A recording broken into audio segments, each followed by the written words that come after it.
नमस्कार सांग माने आज हेउची पवित्र देव उत्थापन एकादशी माने बड़ एकादशी। तेबे आषाढ़ शुक्ल एकादशी दिन भगवान विष्णु शयन करी कार्तिक शुक्ल एकादशी दिन उठी थांती। तेणु एही एकादशी को देव उत्थापन एकादशी कहते। आज पुणी रवि नारायण व्रत, जी कि रवि हेले सूर्य आउ नारायण हेले भगवान विष्णु। तेणु जेउ मासर एकादशी शुक्ल पक्ष एकादशी रविवार दिन पड़ी थाए, सेही दिन सूर्य एवं भगवान विष्णु एकत्र रूप रे पूजा करिथाउ।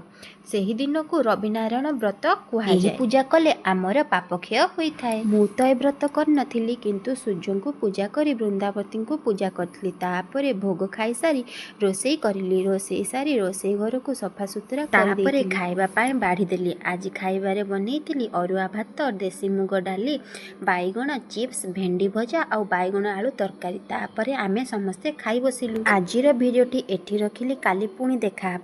हाँ, भिडियोटी केमिति लागिला निश्चय जणैबे। आउ लाइक सब्सक्राइब करदेबे। रहुची नमस्कार।